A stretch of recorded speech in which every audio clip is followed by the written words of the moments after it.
Hello, how's it going? Going pretty good. How are you? Doing pretty good. Thank you for chatting with me, Mr. Yud's Bulldog. Um, what should I call you, by the way? Noah? Or like, is that your real name? Or is that just like a internet screen name that you Yeah, I no, mean, you no, can still want me to use it, but sorry. no, it's my real name. Yeah, you can call me that. Okay. Well, Noah, thank you for chatting with me. I guess I want to kind of start with like, how did you find yourself a part of these communities? Like, how did you find yourself as Yud's Bulldog? Yeah, so I mean, originally stumbled onto a wonderful Harry Potter fan fiction called Harry Potter and the Methods of Rationality that Eliezer wrote. I think finished in like 2015, and I stumbled on it and read it in like 2016 when I was in high school. Still a really great book. Anyone in your audience is interested in any Harry Potter fan fiction, I highly recommend it. What is it about? Like, what's the like high level overview? No spoilers, of course, but Yeah, it's about so I mean if you know canon Harry Potter at all, it's an alternate universe where Harry, his Aunt Petunia marries instead of Vernon Dursley, marries this like Oxford scientist, and Harry is homeschooled as like a little child prodigy, who's really into like math and science and rationality, and then finds out that magic is real and sort of wants to lead like a scientific revolution in the wizarding world. yeah. Does he successfully? Sorry, I know I said no spoilers, but it's 2015. People should have read it by now, right? Yeah, well, it's only covers his first year of Hogwarts. So I'd say he starts the scientific revolution a little bit. But there's a lot more work to be done at the end. But I think it's hard to convey how really deep and interesting this book is because it's sounds so silly. But it's like 2,000 pages long, and just 1 year. And there's lots of motivations Eleazar had for writing it, but one of them that I quite like that he said is some of it was a prank on the world that now there's like a huge amount of people out there that if you ask them like what's the most important book you've ever read, a large number of them have to say it's some Harry Potter fan fiction, and he kind Oh of did my that on gosh. purpose to mess with people. Yeah, no, that's hilarious. Is he kind of trolly in his behaviors often? You know, doing pranks on like society, or is that like an atypical thing for him? Yeah, he likes pranks actually. I think his idea of a good prank is making people's life feel surreal, rather than necessarily trying to like, make anything difficult for anybody, but just make Yeah. things very, very weird. And so this is a good example of that. Do you have any other examples of pranks of his that you like? Or like things that have been like, I don't know, noteworthy while we're on the topic of him being a little um audacious in public for the sake of It's a good question. There's some semi-famous tweet that he made, where he said that apples and potatoes are essentially the same uh, vegetable, like or essentially the same thing, botanically yeah. speaking. But we just bred one of them to be like darker and sweeter. So why do we call one a fruit and one a vegetable? And this is just like pure him like having fun and being weird and. It's one of these things that like, the highest number of people thought was really serious. uh, and yeah, this is, I guess, one example of him being very weird. Yeah, I think I saw that. And I can't remember if it was him or somebody else that talked about how they peel both of them. So to them, they are very similar. Whereas like to everybody else, it's like the apple peel versus the potato skin, and they're like these are not the same thing at all. Um, but I don't remember if it was him. I think that's how I Yeah, yeah, found you, somewhere along this chain of events.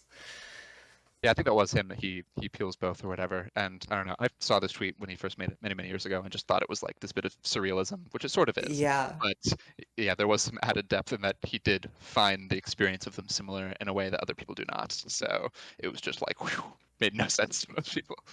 yeah.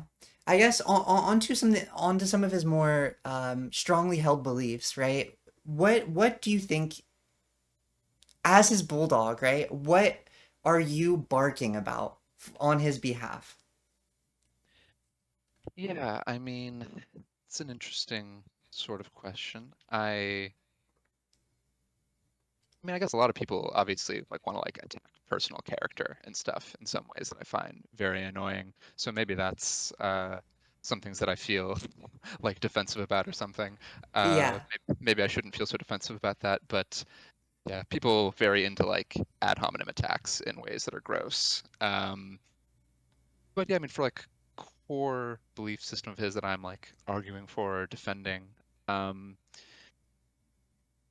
obviously the AI stuff is very, very central, but I think he's got like good ideas on like meta ethics and morality that I find really interesting. What kind of stuff does he say? Yeah, so well, meta ethics is a very complicated subject. But I guess everything he says is sort of related to AI sometimes. So part of the story here is he said when he was first getting into AI, um, this okay, so this may be an important thing that you might not know and people out there might not know. I also don't know if we should back up and say the core thing he is known for on the internet at this point is being very, very afraid that AI is going to exterminate all life on the planet. So that's kind of his number one thing at this point. Yeah. When he first got into this in like the early 2000s, people may not know, he was incredibly pro AI development as like fast as possible. This he Yeah. founded his AI research organization that he now still like works at was initially founded with the goal of let's make the singularity happen as soon as is physically possible. And one of his arguments was that insofar as there is any like real moral truth in the universe, this should be like an independently discoverable set of facts that an AI could go and discover and learn about, and therefore any conclusions it would come to would be like better than anything we could come to. And if there isn't any like moral truth in the universe, well, then there'd be nothing wrong with creating an AI because like nothing is right or wrong at all. Yeah. So it's like only upside, basically. No matter what, this can only go well. Uh, he no longer feels this way. Uh, and yeah, I guess I think he said this started to unravel a bit when he imagined. First of all, he had some feelings of not wanting to betray like investors who had like put money into his company. But, like, well, you Mm-hmm. know, probably some of them would prefer not to die, even if there is no moral truth in the universe. Uh, and so it's like I should at That's least think about fair. this. Yeah. That's fair. That's Uh, fair. yeah. So he wanted to think about it a little bit harder. And I can recapture his thought process. Uh, yeah, I mean, it's something along these lines, like generalized though, of just imagining if there's no. He imagined it was possible that like we could be completely in the dark about morality, and that maybe like these rules of moral law are something like coming from outside the universe somehow, and like we could be completely ignorant. Everything we think about right and wrong could be completely untrue. Uh, and he ended up thinking, well, even if that's true, or even if there are no moral facts, what if people just really prefer to be alive anyway, in spite of all Yeah. that? And started to have a more like naturalized view of morality as, you know, not like a thing imposed on us, but built out of, in some sense, built out of like our preferences and understanding of the universe. Yeah. Um, and More had like more a pretty more of big. a sorry, I didn't mean to cut you off. No, you can go ahead. I was just going to say like more of an emergent thing rather than something that's like a rule of the universe, a universal law set. Yeah, yeah. And so given that he now had to actually like think about the question of like before he didn't have to think about will this thing kill us or not because he maybe was dismissing the question as sort of like irrelevant, like will it kill us if it's right Yeah. and it won't if it's not, or if there's no right or wrong, what does it matter? uh, so now when he's like, okay, maybe that's just not how right and wrong works, let's just think about the actual practical question of is this thing going to kill us, and then started to think, yeah, actually the plan that I had where he thought like the highest good that we could do would be to basically maximize intelligence in the universe, just like make something that's as smart as possible, tries to make itself as smart as possible as quickly as possible, rearrange all minds around it to like uplift them as fast as possible. He's like, yeah, my plan here is going to kill everybody. Like if that were to succeed, we would definitely all die. So Yeah. let's maybe do something else. Yeah, no, I can definitely understand that. It does kind of feel like there's a little bit of a rubber band effect, right? You know, we see all these people being impacted by ChatGPT psychosis, right? And I wonder if there could have been safety mechanisms he implemented in his theories that like could have saved it. Or does he kind of see it as like an inevitability that ASI, AGI, like super intelligence will kill us all? Like, is that an inevitability that he sees, or is that like just the way we're doing it now is the wrong way? Yeah, definitely not an inevitability. So this is yeah, possibly another common like misunderstanding that I don't know, maybe he could be more clear about now. Historically, it was so clear though that for like a long time, even when he was very worried about AI killing everybody, he was still helping run a research organization that was trying to create like aligned artificial intelligence. Yeah, Uh, so that's the Machine Intelligence Research Institute that he works at. Now they are not even really trying that. I think they're focused a lot more on like policy at this point because they've become more pessimistic. yeah, Um, yeah, he used to have much more hope that this is something we could do and do well. And as I understand, it is still the position of like I think all of like the Miri leadership. This is something we need to make eventually. Like never making AGI is like not really like an option. I think like ethically speaking, like it's yeah, just too important a thing for us to never make. But that we should not be making it anytime soon, and we should be having like a much better understanding of it before we proceed. And I think things that have shifted, so like vis-a-vis like ChatGPT, um, I used to think back in like the 2010s or earlier, I think there are very few people that realized that deep learning was going to become the thing. Like this neural mm-hmm, network-based AI was really what was going to scale. So he didn't really think that that's what was going to be our on our road to AGI, and I think that's part of why he had more hope. Um, because the thing about deep learning is that it makes it so that we can build this AI without actually understanding how any of it works. mm-hmm, And that's a very dangerous position. So he used to say and write and argue that he thought it would be necessary to actually understand intelligence and how it works to be able to build like a general version of it. And then you could see like maybe you'd have some more hope in that world. Like if we actually understood what we were doing, understood what we were making, then yeah, maybe that could be sufficient to make it safe as well and like control what it wants. But we have basically no, I mean, because this will be debated, but he would say, and many would say, we have like approximately no ability to actually choose or decide what current AIs want or internalize at all. yeah. Just for the audience, how does current AI development work? Like deep learning, briefly, you know, could you just crack that Yeah, open? I can try. So it's weird, you know, obviously we have these metaphors for the human brain because it's like a neural network. So I never know how hard to push that metaphor here. Um, but it's, I think maybe, okay, I'm gonna get mathy.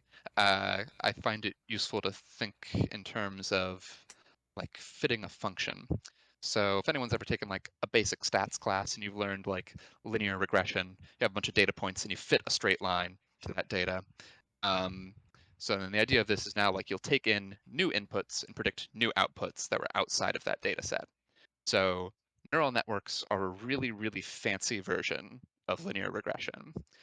Uh, and like when you take for the linear regression, like you take in a bunch of data points and then you tweak the parameters of this line to fit the data better. But you know, a line that's really limited. That's a really, really restricted way to try to predict new data. So you might want to expand the set of possible like mathematical functions you could be learning. So a neural network is like a really general framework for learning basically any function between input data and output data that you could want. And then you could make this like really arbitrary. You could make the input be like a board state in chess, and the output is like actions on the board. And what is good chess playing? It's just learning a really, really good function between this input and output. And ChatGPT is a function where its input is the sequence of words you have fed into it. And what it outputs is like a probability distribution over next words that it could say. And then it just chains this together and repeats it to talk in sentences. And so it's just This way you set up like a really, really general function that at the start is just like a completely random function that represents nothing. Give it all this data. So for like a language model, it's like all the text on the internet. And as it analyzes all this data, we tweak all of the numbers, all the parameters in this big function. And that improves its ability to map the input data to the output data. And at the end of that process, we have like, hundreds of billions of numbers and parameters that have been tweaked to like predict text, for example, really, really well, or to predict good chess moves really, really well. Uh, Now, what do any of those numbers mean or like represent is like an extremely hard problem. And this is like a research field called mechanistic interpretability, where people then try to reverse engineer this neural network we just made does. Uh, Yeah. but it's That sort of an sounds really interesting. I didn't realize there was a whole field dedicated to like the reverse engineering of these types of gradients. yeah, yeah. So there's, I guess, it's a kind of a small field, and there's a few different ways. There's like you can also contrast this with like statistical interpretability rather than mechanistic. So statistical, I think, they try to look for like patterns in the network and maybe in like the input space. You might try to see like, when it makes some action, like what part of the input is leading it to make that. Like, and this is sort of like you look at these statistical trends in like differences in inputs that lead to differences in outputs. Whereas like the mechanistic part is really trying to follow all of the weights in the network and actually understand like literally what algorithm are you applying to this input, like what steps are you applying and chaining together, and how does that all come to fruition to produce like these answers you're making. It's a really hard field, and I think it's really interesting. I think Eliezer and others are skeptical that this is going to work fast enough, just given how fast like capabilities are advancing relative to how fast our understanding is advancing.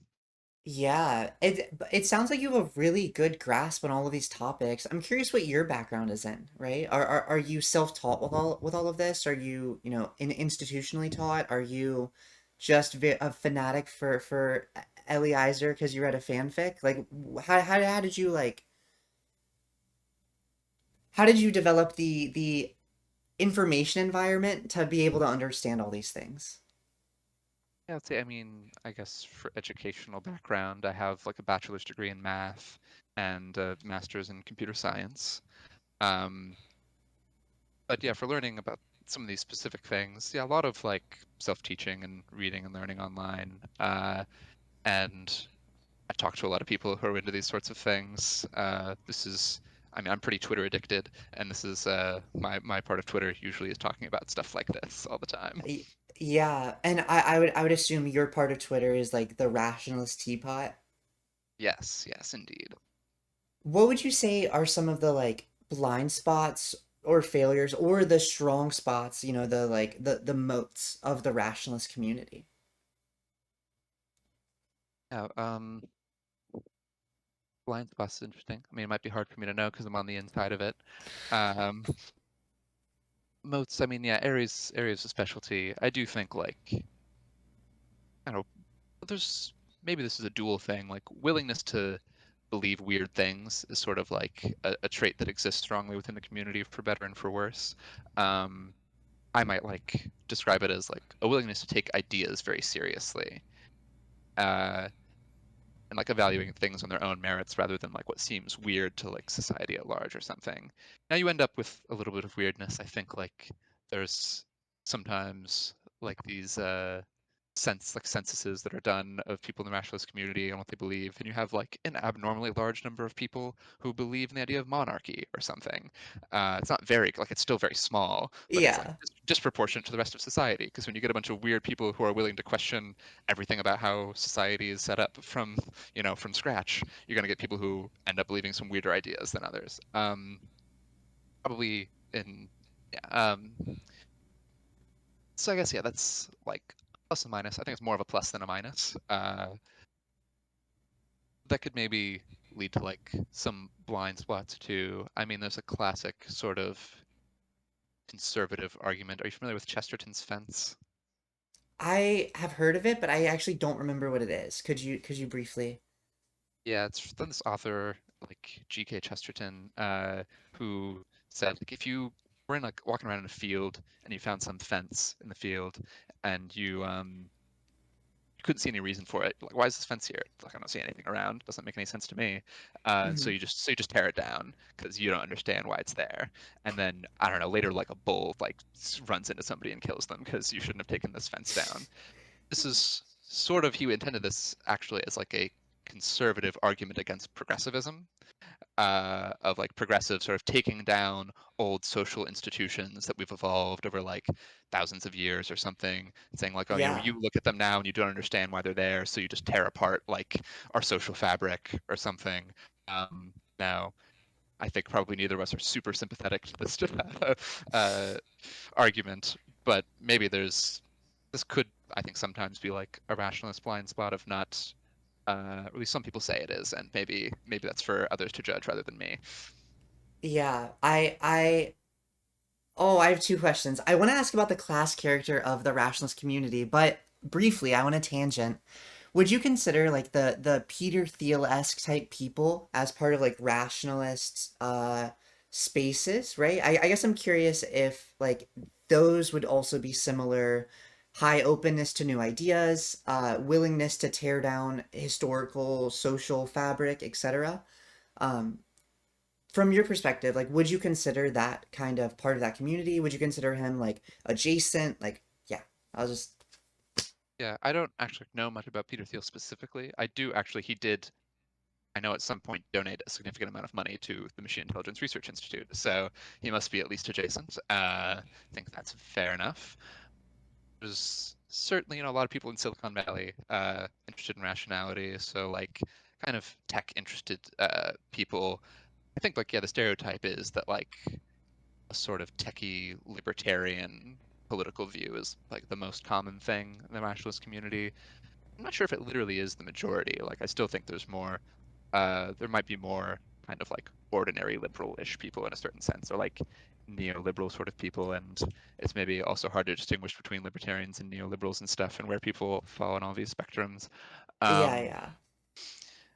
but yeah, I think it's fair to say that at least some of that is pretty adjacent to all this. Yeah. And then jumping to the other question, what would you say like the class character is of the rationalist movement? Like, what are the demographics inside? Have you ever been to Vibe Camp? I didn't go, but I imagine that is like a kind of associated with these spaces, like the like Yeah. rationalist teapot. Yeah. I think, man, we're getting into like a real internal politics here. But Well, I'm sorry. I'm just curious, and this is like no. a side of the internet that most people aren't that exposed to from like an internal point of view. Yeah, I was gonna say that I think Vibe Camp might be somewhat more associated with post rats, and so that's where we're getting very inside ball game Okay. here. But there are some people, so like rat short for rationalist, and there's kind of post rationalists who are, I think, supposed to be people who feel like they've moved past the set of ideas in some sense. Um, but it's very confusing, and some of these people who call themselves that were never actually rationalists in the first place, so this is also very strange. And a lot Yeah. of them seem to be into like astrology now. I don't really understand what's going on there. At Vibe Camp, I was looked at like I've never been. I've looked at their agenda, and they had like a whole divination room just for people doing their different fortune telling techniques, and I was like, I don't know if this place is my vibe. Uh, Yeah. But yeah, I've been to, I don't know if you've heard of Less Online. I have heard of that. Yeah. Yeah, so that's, the blog Less Wrong is sort of central here, and they have like an in-person event, Less Online, that they've done for a couple of years. So I did go to that recently, and so I got to be in the midst of lots of rationalist people. How is Um, that? oh, it was a huge amount of fun, probably one of the best weekends of my life, but yeah, super insanely fun. I got an autograph win. Um, but yeah, there are lots of like it's a very decentralized thing. Like people put on their own like talks and events for you to attend. But they also during the opening ceremony, one of the organizers recommended don't go to any of the talks. That's not what it's about. Just go like hang out with people. And I think Yeah. the venue is very built to have like small little alcoves for people to just form like small conversations. And so I think that's a big part of what it's about. And I enjoyed that a lot. In terms of class characters, your question, I don't think I know because I feel like I don't usually ask people about like their class background. Um, I did get into some argument with somebody on Twitter who so this is also all very adjacent with like effective altruism as well. So I consider myself associated with that too. Um, okay, and have you heard of effective accelerationists? I have not heard of that one. Yeah, so these are a very different group of people who Okay. are like sometimes people joke a little bit like old school Yudkowsky actually, and that they are very dedicated to like the fast development of artificial intelligence, like as fast as possible. Okay. So I think sort of named themselves in opposition to effective altruism. And yeah, there seems to be, I've seen among some of this group of people, there's a perception that they have that like effective altruists come from an extremely like economically privileged background. Uh, I don't know, maybe I'm not talking or asking people enough about their background, but this is not like the vibe or feeling that I had gotten talking to anyone. I mean, there's a general thing, like if you're talking to people who are like really, really into like ideas and like intellectual view of life, probably like on average, they're going to be skewed towards a somewhat more privileged background. But I don't think it's not obvious to me that this is any more true of like rationalists or effective altruists than like any other group of like, kind of like ideological people who are really interested in like some set of philosophical ideas. Yeah, I'm curious. Is it mostly American? You're like what Western in nature, or is there like a global community in these kinds of spaces? That's interesting. I mean, it's probably, I mean, I imagine it's probably like most certainly like majority American, right? But Yeah, yeah, yeah, at yeah. what level of it? I don't know. I went to like just an EA hotel in England that I went and visited at some point. What was that experience like? It was pretty interesting. I was 20, so it's a while back now. But yeah, this guy who like made a decent amount of money in crypto decided to buy this hotel and use it so that if you were like trying to work on some high impact altruistic career, then you could like stay there for free. Uh, That's pretty cool. yeah, so I went to like some conference there and definitely met like a huge amount of people from like all over Europe. So there were lots. It was like it's majority European people. Makes sense because it was in the UK. But yeah, there were people from like Germany and France and Sweden and England. So there's I think like a decent amount of spread at least. That definitely makes sense. Um, I would be curious how the various communities that you see interacting with these ideas understand kind of these concepts differently, right? Like kind of maybe tech versus academic versus like the normie on the street understanding of these topics. Whether it's in regards to Yud's topic specifically or just general like rationalist ideas, because it sounds like there's a lot of integration between Yud's ideas and just the rationalist community at large. Because didn't I'm actually not sure if you said this or if I read it, but didn't his fanfic kind of spawn this whole subsect, this subculture? I think that's sort of true. I mean, so he probably started a little bit before that. But I think, yeah, I mean, essentially, to a large degree, originates with him and another guy, Robin Hanson, who's like an economist and blogger. The two of them Mm-hmm. started a blog. Um, I don't even know when, but I think pre 2010, they started a blog called Overcoming Bias, which they wrote together. And then at some point, Eliezer split off to make Less Wrong and then started to write HP Memoir. But yeah, he was like building up some writing at this time, I think already that some people were looking at, but certainly HPR was like a big boon to the growth of the community. But yes, I guess you want to know what like how rationalist ideas strongly differ from like normal people's understanding of these topics, or Well, you could take it that way. I guess I was more curious the different dialectics that are created from various like intellectual backgrounds with when they engage with these ideas. Because these ideas would be like the like center point at a lot of discussions, especially now with like the state of the world in terms of technology development and evolution of the situations in which we are engaging with these kinds of things. Again, like language models or just generative models in general are extremely popular. Like they're increasingly spread. I just watched like minutes of VO3 videos that look like they were taken on a real camera.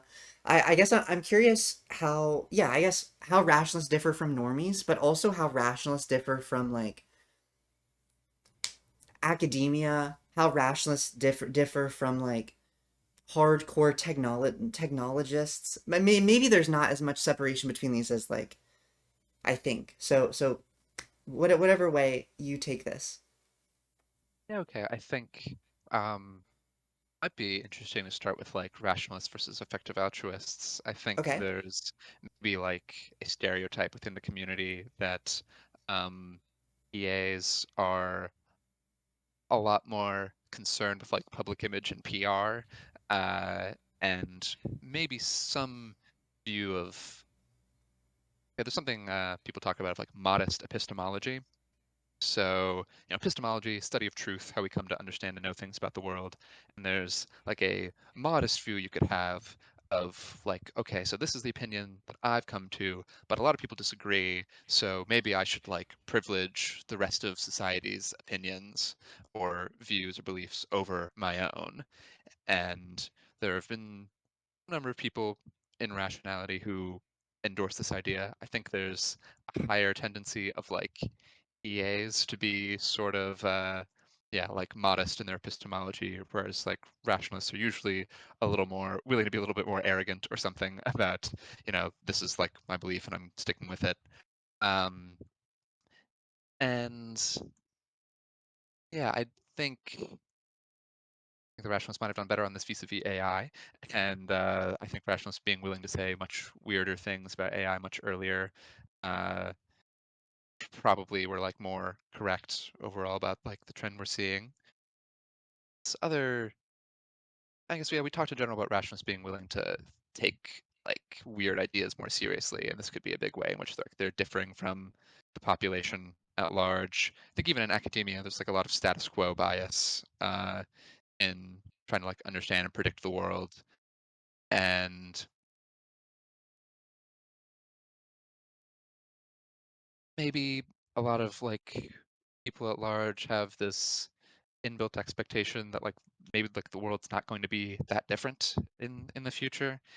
And I don't know, there's this meme of like economic growth over history that's like slow slow and this huge jump right where we're at now, and the meme is like a little stick figure right in the midst of this insane growth, thinking like my life is like really normal and I've got like a good grasp of what the future's going to be like, and it'll be pretty much like this going out. Like that seems clearly not true. Like the world is going to change a huge amount almost Yeah. certainly this century, and I think a lot of people just like don't know how to live with that belief or something in their day-to-day life. So I feel like that's probably a big difference. Yeah. Do you have any predictions for where the world is heading to? Ooh, well, I mean, extinction seems like a big possibility, right? What are the odds on that, do you think? Yeah, so If this is we're on Polymarket, how many cents do I have to dedicate for the dollar? yeah, I annoy people with a very wide range here, where I feel like my probability of doom is like somewhere between 20% to 90%. Okay. Okay. Okay. So obviously that's pretty wide. Yeah. If I'm forced to like settle down on one number, I might say like 60% or something like this. 60% doom. You think we're trending towards annihilation. Okay. Yeah. Okay. And So, what's going to take us there? Yeah, please. I don't know if you've seen anything about this like recent report AI 2027. I haven't. Yeah, so it's this forecast. I don't know if I like, buy this completely, but it's this forecast from this small team of people. One of them, Daniel Cocatello, who I think kind of like the leader of it. He had some whole this is a tangent, but he had some whole interesting thing of quitting OpenAI like some time ago, and apparently they asked like all their employees who leave are made to sign a non-disparagement agreement. What's And disparagement? What's a non-disparagement agreement? yeah, like they can't essentially say anything negative about OpenAI after they've Oh, left. okay. And part of this agreement was also that you could not mention the existence of the non-disparagement agreement. Uh, Okay. so I'm unclear on how common this is, but the real thing that was weird here is they told him if he didn't sign it, they would uh, his equity would be forfeit, like equity that he had already, like shares in the company that had already vested and been given to Really? him. Uh, and so and this I think was like standard practice of what they were doing with different employees.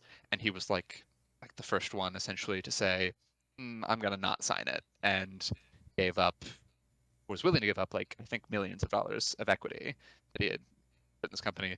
Then there was, when this became public, a lot of people were like, I'm not actually sure OpenAI can do that. And so they agreed to give him the equity back, which I guess is good. That is But good. uh, yeah, well, definitely good. So I shouldn't say I guess. But it's peculiar set of circumstances. But anyway, he I think had a popular forecast that was done a number of years ago, where he sort of was forecasting. I mean, I don't know when this was, but maybe like 5 years ago, was forecasting how he thought like the trend of deep learning. It must have been at least after like GPT-2 or something, like forecasting how he thought this trend of language models would go, and like a pretty impressive and accurate forecast. And so he sat down with a team of people and worked really hard on trying to forecast out how he thinks AI development will be going over like roughly the next like 5 years, I guess. And seems to think by then that probably have like a takeover. Um, so I think this goes something By more. the AI or take over by like a company that is like take over by, XAI, for example. Not that they would. They just seem like the one most positioned to try to take over. But like what do you mean by takeover? Is it the AI itself or like Yeah, the AI itself. Yes. awesome, awesome. Um, yeah, I mean, it's something like they start with like more like down to earth forecast on how like we're developing more compute over time, and yeah, like kind of like, yeah, general advancements in like AI compute, and that's like on a very very high upward trend. And they have some predictions on like these spending like an increasing amount of like research time and effort on developing coding assistants that will be used internally by AI companies to speed up their own research. And yeah, spending like a lot more time on, we spend a lot of time right now on like pre-training these big models, and I think they're expecting at some point to like be doing a lot more of like the reinforcement learning after that makes them much better like assistants and stuff, Hmm. and like really radically speeding up how, yeah, like the pace of AI research itself using these agents. And within, maybe like 5 years, things extend out a little bit, maybe like 5 to 10 years, I think they're pretty much expecting uh, like an AI that's smarter than all of humanity put together by just kind of iteratively creating smarter and smarter agents and using those to improve our ability to code new ones. Yeah, and you think this is one entity? I know there's like this concept of like decentralized intelligence versus like centralized intelligence. Do you see this AI being a centralized intelligence or like a decentralized one? I guess in their report, they it is many many different instances of this agent. I think they have, so they try to estimate it each time, like based on how much compute we have, how much they'd be able to run, and they're like, oh yeah, like this year and this month we should be able to run like 100,000 copies of this agent 50 times faster than human beings who are like as smart as like the best AI researchers we have. Yeah, uh, and like, okay, well that's pretty scary. that is pretty scary. When you see like forecoming doom, do you see 100% wipeout or do you see like rich people have technology that's good enough that they just say like let's let everyone die? Or like maybe you envision something else, but like those are kind of the two sides that I could see happening. Yeah, much more towards the 100% wipeout. Um, I would count our, lucky stars if there were anyone who survived. Um, Okay. obviously, I would like it if a lot more people survived than that, but if anyone were able to survive at all, I would consider that like probably a step in the right direction. I mean, I think that's ultimately right now we don't know how to even make AI that just serves rich people, right? Like if we knew how to do Yeah. that, Yeah. then Yeah. maybe we'd be close to making something that could like serve all of humanity. And maybe you'd still be worried, right? I think I used to have more hope in the early days when before deep learning was really the thing. And like I said, like Eliezer imagined, we'd have to really understand how intelligence works. It seemed, I'd say, like more hopeful to me that like, well, the only way we're going to do this is by creating a system that like really understands and internalizes human value generally.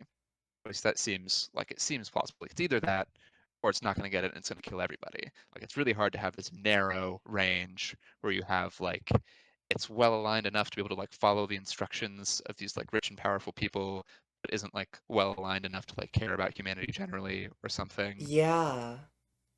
Like, do rich One people really thing. want everyone to be dead? Probably not. So, True. at True. some, Because that would be yeah, boring, right? yeah, like on some level, the model, to be able to do anything at all, like it has to be inferring the preferences of the person who's instructing it. So, like, this is, uh, I think, oh, Eliezer's proposed a test that would be nice for a safe AGI. He proposed the strawberry test, or the identical strawberry test. He wants to have make an AGI that you tell it put two molecularly identical strawberries on this plate without destroying the world. And if you can do that, then you're like a pretty well aligned AI. Because there's actually a lot you have to understand about human values to get like, well, what does it mean to not destroy the world? Like, okay, it's gonna have to do like independent scientific research to be able to make two identical strawberries. That's pretty hard. So it's gonna have to like, oh, operate out in the world, be building like new factories, doing new research, doing lots and lots of stuff, and it has to not be like killing people and wiping out the planet. I've seen like if you just told it just make these two strawberries, do that as efficiently as possible, it's like, okay, well then by default it's going to take over all the resources on the planet, become as smart as it can, work really hard to make sure they're super identical. So there's actually a lot of things you have to understand about human values to not just obliterate everybody and like inferring about, well, what did the person mean? What do they really value? What do they really want? And so I feel to some degree, if you had like super rich, powerful person who said like, "Go make me a bunch of money and go make me really powerful," it's going to have to infer a lot about what that person actually wants to not just Yeah. kill everybody and everything. And probably that rich person doesn't really want everyone to be dead. And probably even most rich people aren't psychopaths, although there's a higher frequency among CEOs certainly than the Yeah. general population. Um, and maybe in some sense, I have some hope that like deeper convergence in like human morality at the limit. Like if the AI really has to envision like, well, what would you want if you knew everything that I knew and you understood everything about the world? Like, how would I extrapolate your preferences? I I feel like there's some sense in which probably we would converge a lot, even like, the billionaires that maybe people hate.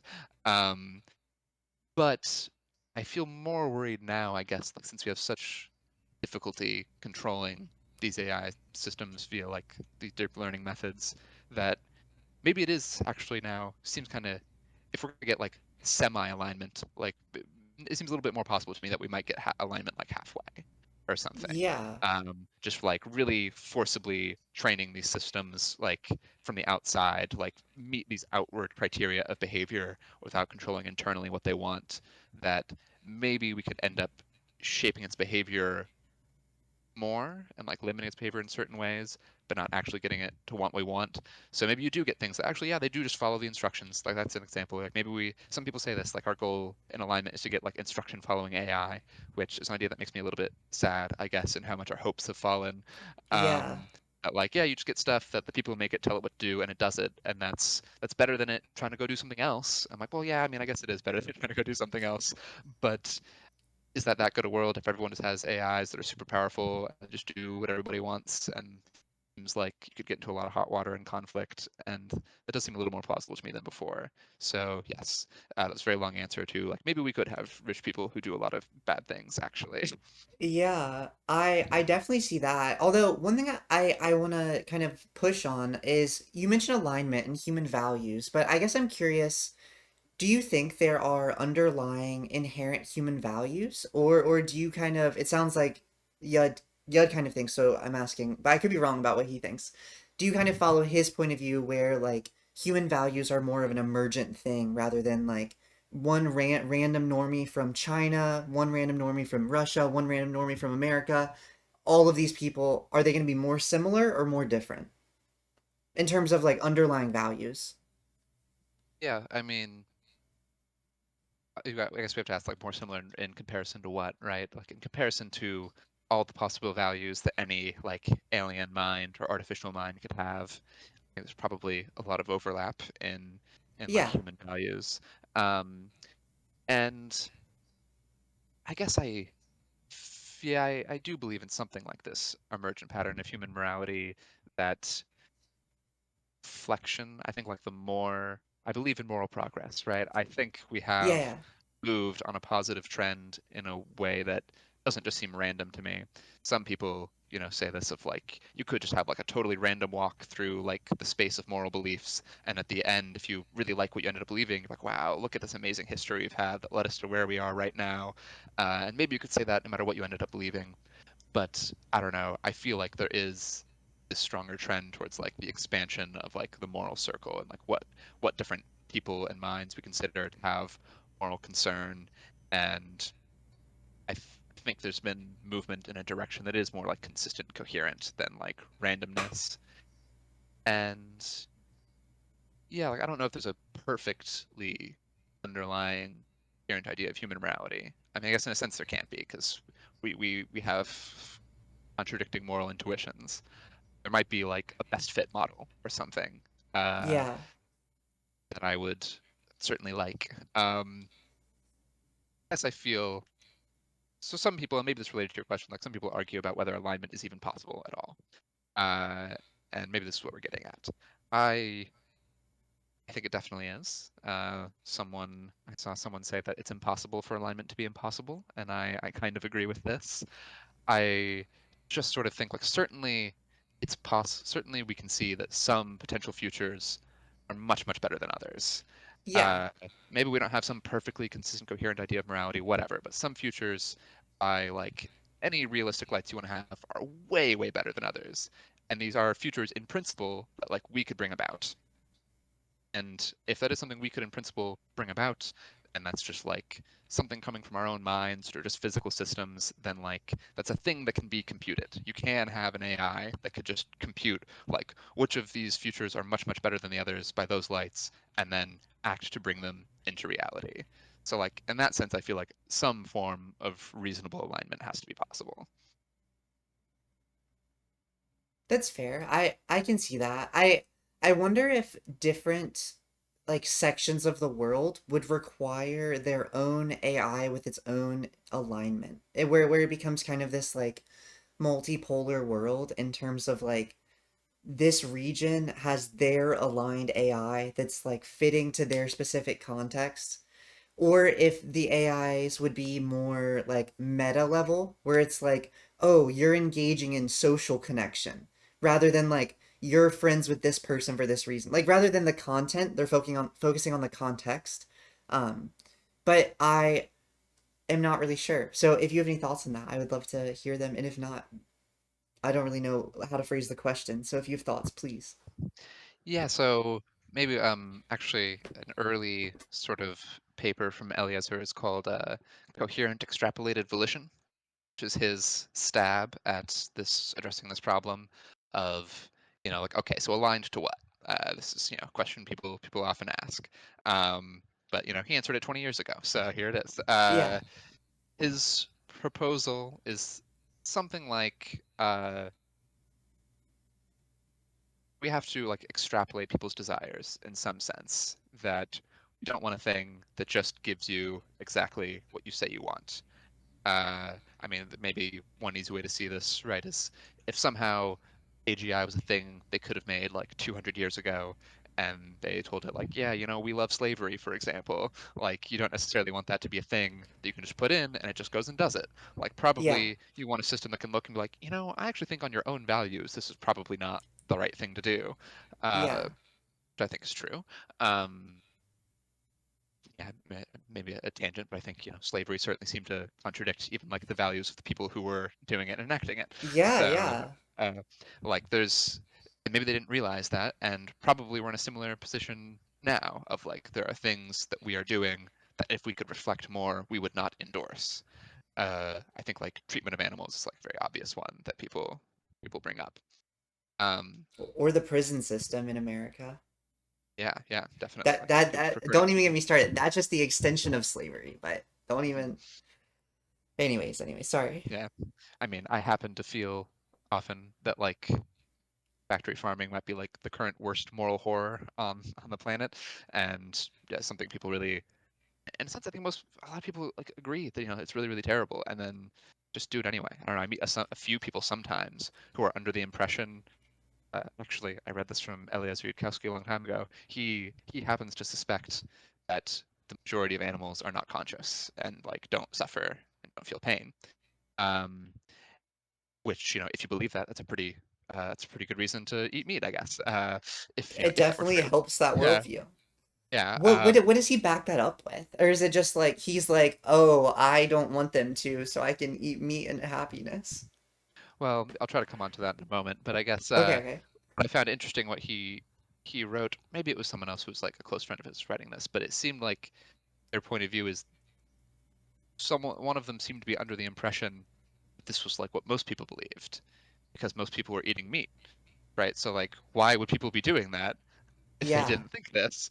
And a lot of people are coming like, no, no, like that's not what most people believe. Like most people totally believe that like cows and chickens feel pain. yeah. They just do it anyway. And they're like, what are you talking about? Like it's so hard to That's grasp. Like, actually no, that is like the crazy. majority opinion. Like so Eliezer has said himself, he's like, if I thought there was a more than 10% chance that like cows and chickens could feel pain, of course I wouldn't eat them. Like, are you crazy? Like that would be insane. I'm like, yeah, well, that's totally what most people believe. Like, of course I think there's a greater chance that they feel pain and they just eat them anyway. I Yeah. don't know.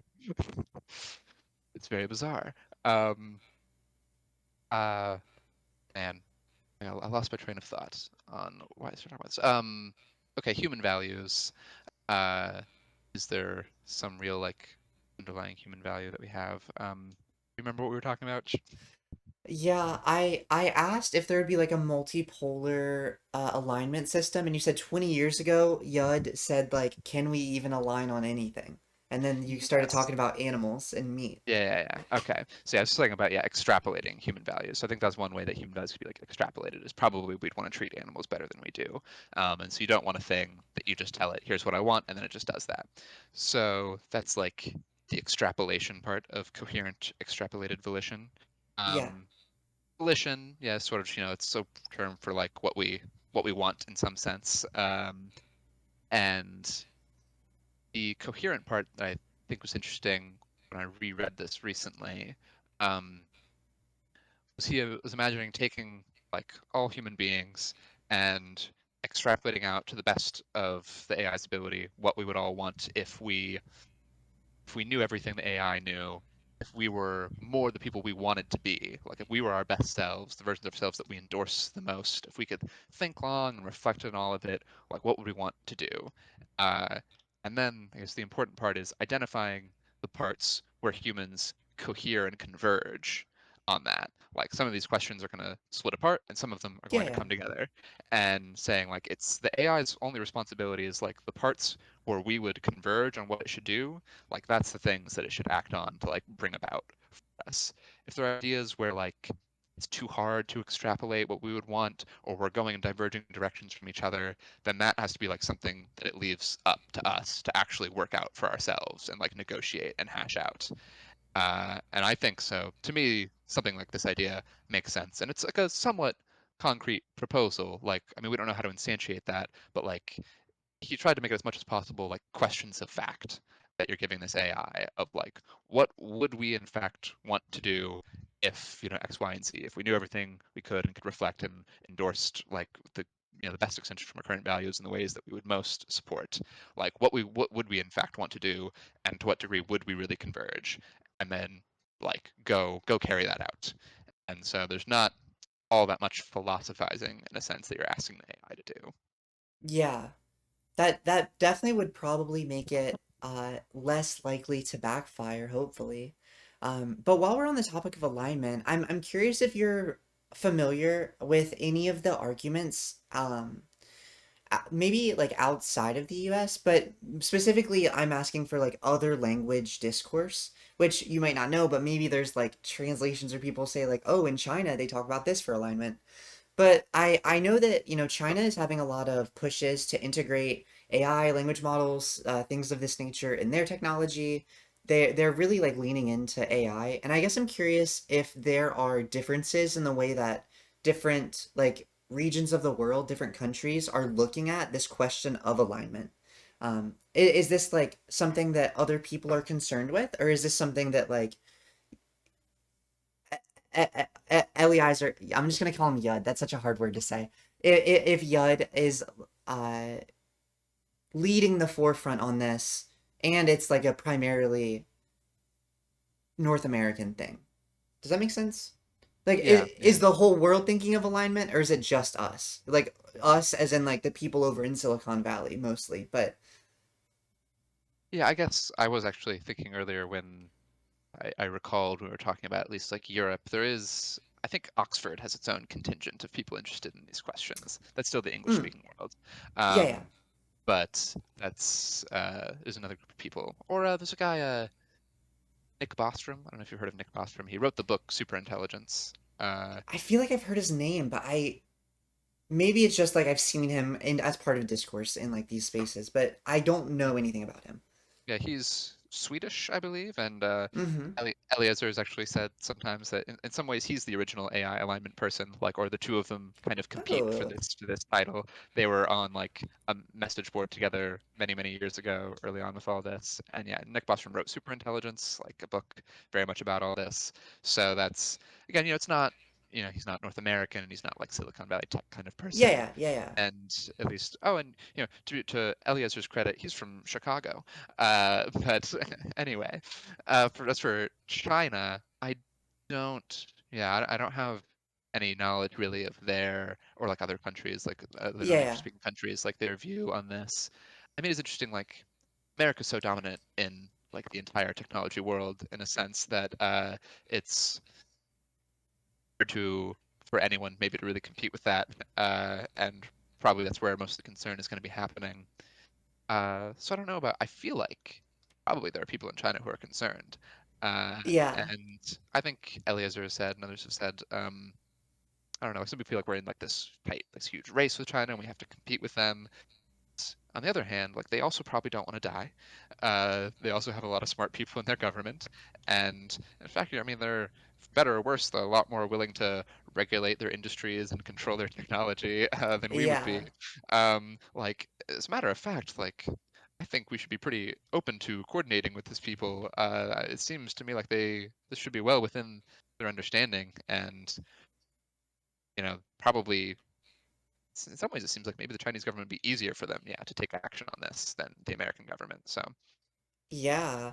I am curious, you mentioned America's historical dominance in technology and science. I'm curious if you think this will persist into the future, given the current dynamics happening in like the fund removal, right? Under capitalism, power is with money. So like taking power away from these institutions that have historically kept us in a world leadership position. Do you see us maintaining that dominance? Do you think, the American spirit will persevere, or do you see us kind of maybe losing as deep of an edge, but still maintaining dominance to a slight extent? Do you see us falling behind? Like, how do you kind of envision interglobal or international politics playing out in terms of like scientific development? yeah, I mean, I guess I'm not super well educated on like how the funding of like our scientific research system like works or ends up leading to progress. There's obviously a lot to be said that like I mean most of this work is happening in like private industry, so maybe Yeah. that is like the fact that that's not really being impacted in the same way might mean that we will keep our edge there. I'd say I do probably going to have worries that might be more on like the immigration side than like per se like the funding of scientific research. I mean, probably the cutting of that funding is not great. Yeah. But I think like these shifts, as I understand it, from having like less like very gifted people being able to immigrate to America to do this kind of work in research, like they were going through that university system, a lot of them. Like that's an easy way for them to get here. I think that's like Yeah. probably a really big loss is like the loss of human talent in come over here and do the work in the first place. Like if they could somehow Yeah.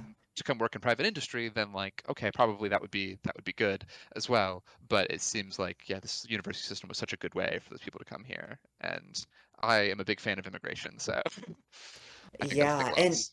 the other thing I saw recently was multiple private companies are hosting their conventions outside of the US due to visa issues, due to people getting arrested coming in.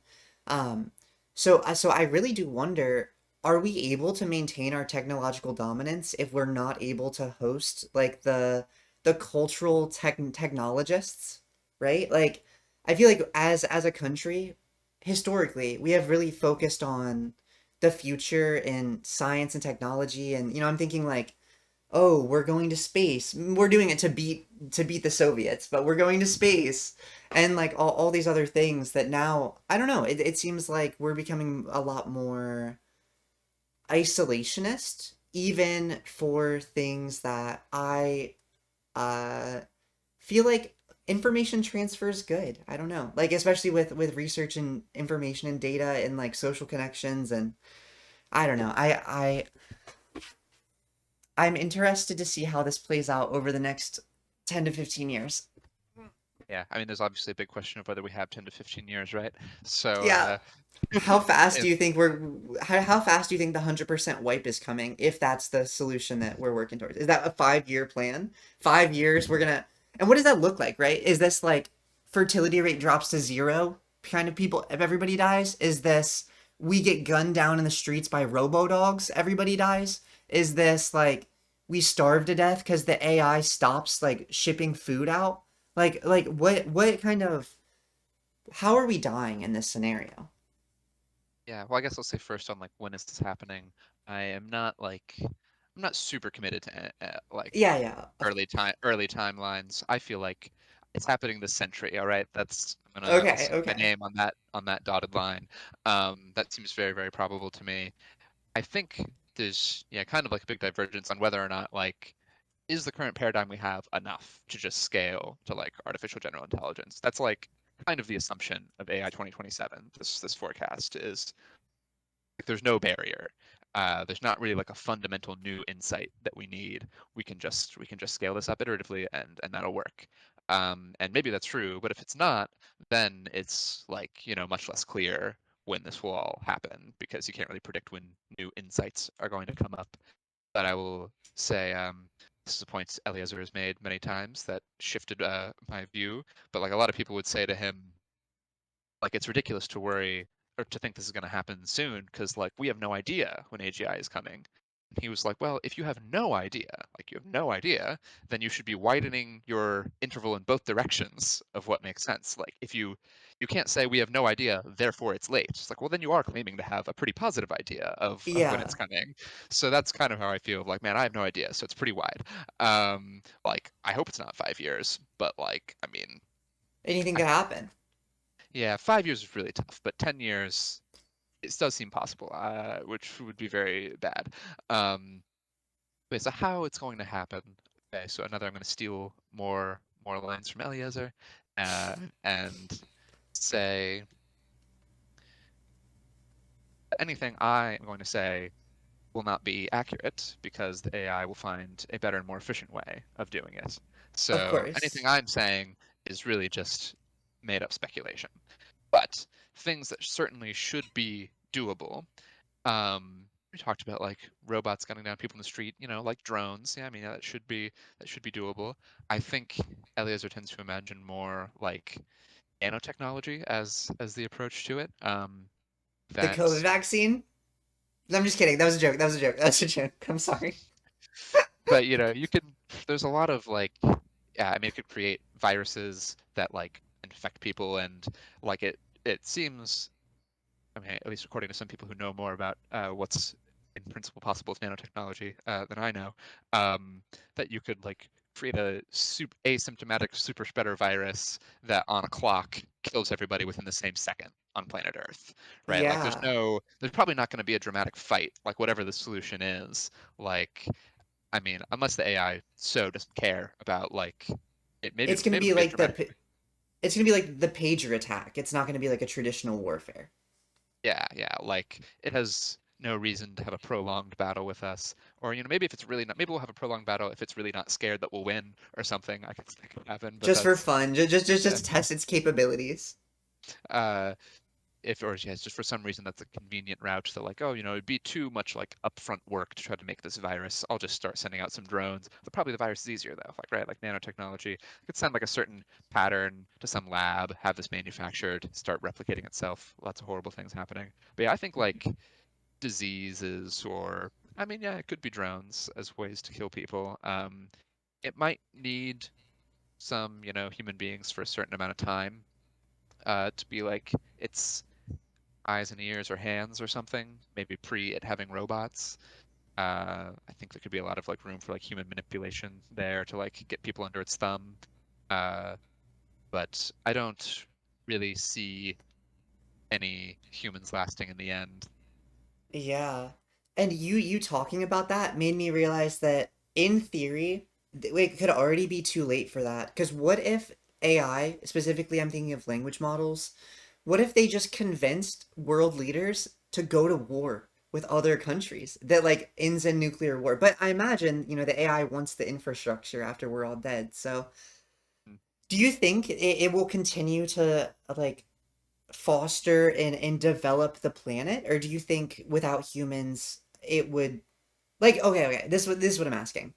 Is it evolving from us as its own species, or is it killing us for the purpose of like we are too disruptive? Does that make sense? Yeah, I think uh let's see. I mean, maybe disruptive is a good way to put it, but I feel like I'd say like we're just maybe more of an afterthought or we're just in the way.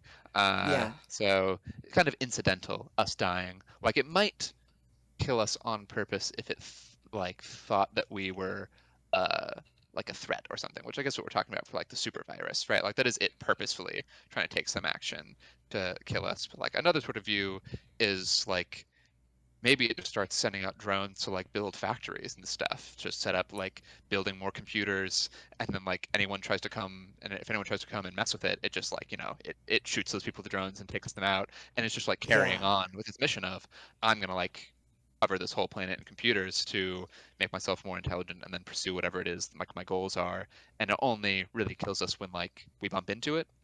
But if it thinks there's any real chance that like coherent like response from us or a coordinated response from us would be a thing that could harm it, then it, like, you know, it might do the attack up front. But if it feels really safe and secure, it might be like just kill us more incidentally.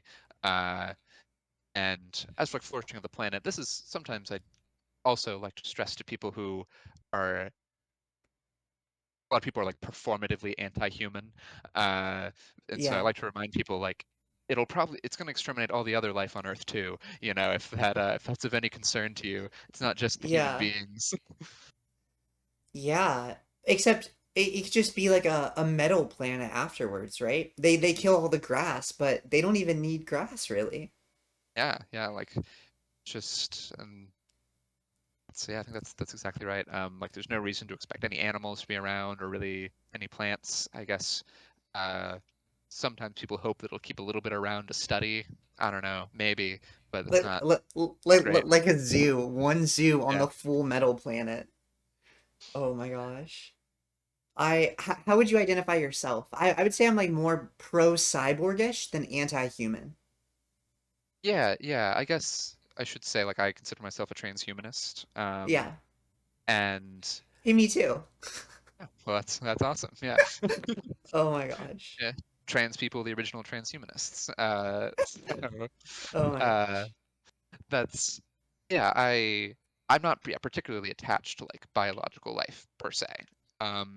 And I do think like a good like what does a good future here look like? I certainly think it's possible that a good future is filled with like mostly digital minds. But maybe even at some point transcending like the cyborg thing of like purely like fully virtual people. I think that could be really good.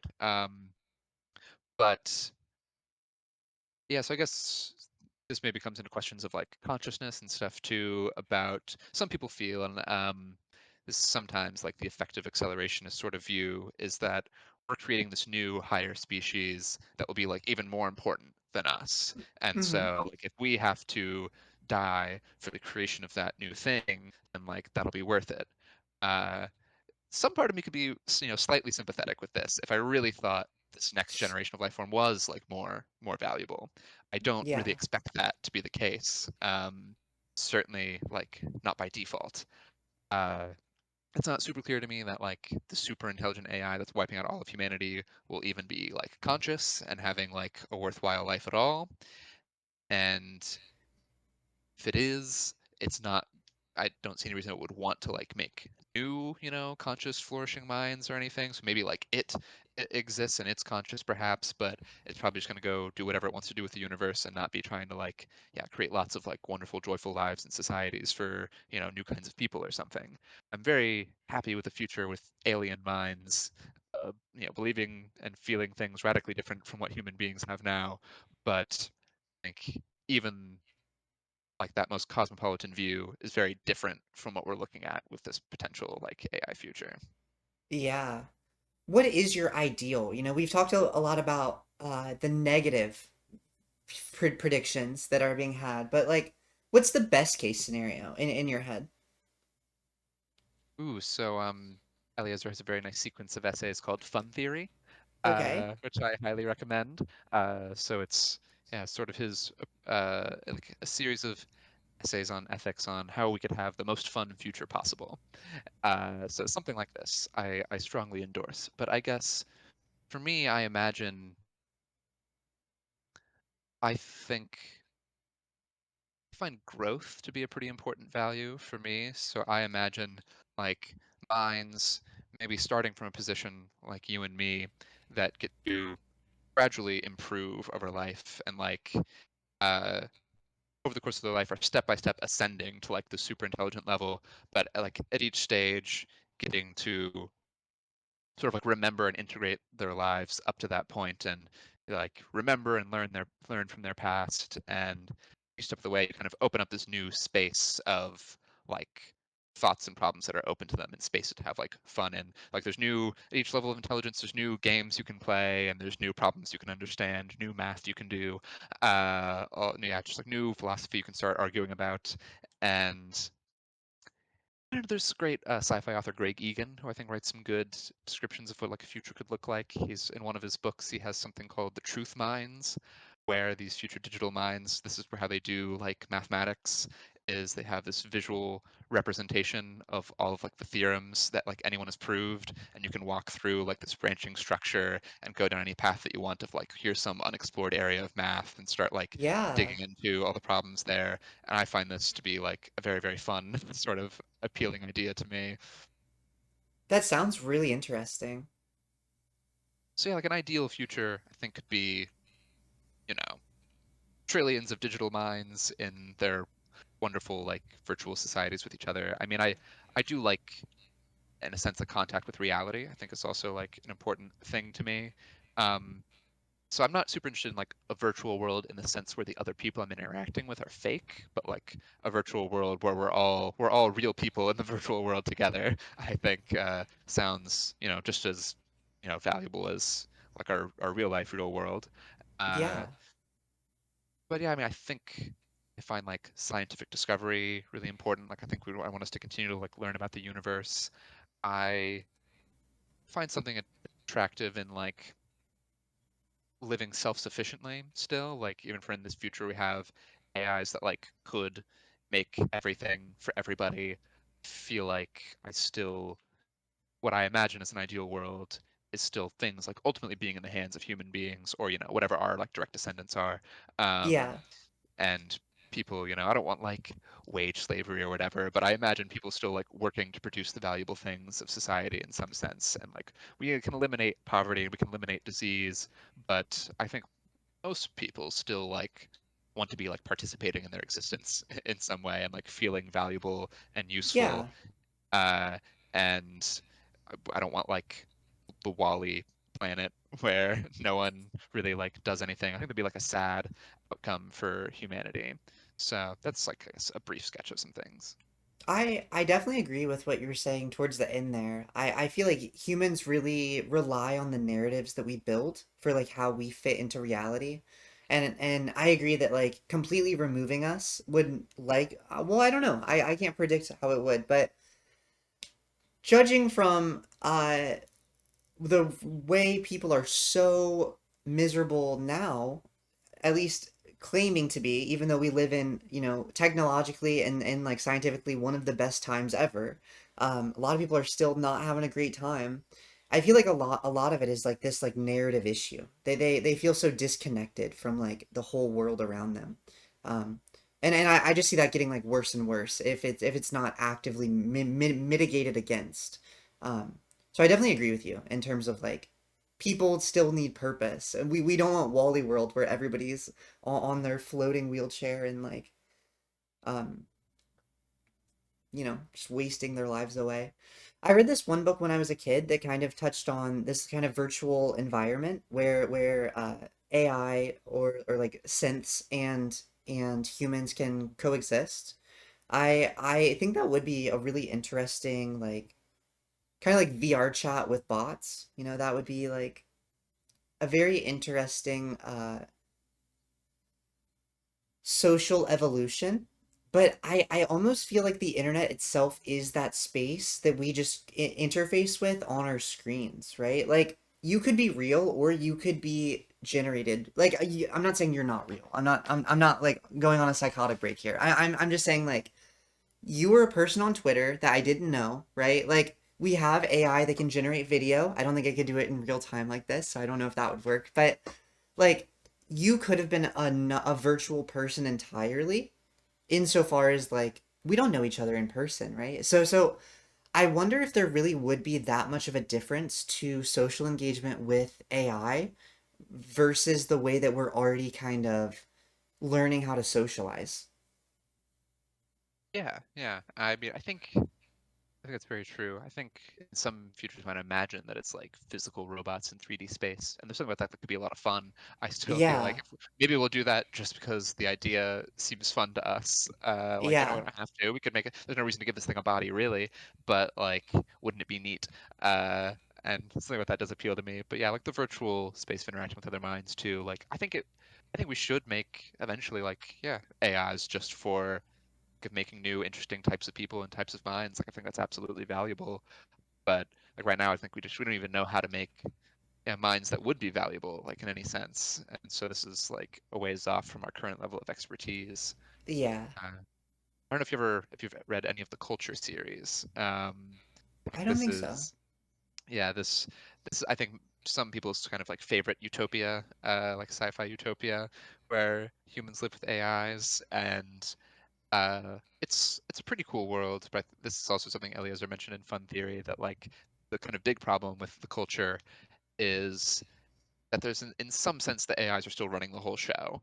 Like they're kind of around and there's these super minds and they kind of pull all the strings on what happens in society and they're not like malicious and sometimes they fuck with us a little bit for fun, but like they don't hurt anybody really. But like yeah, they're still ultimately the drivers of like the destiny of society.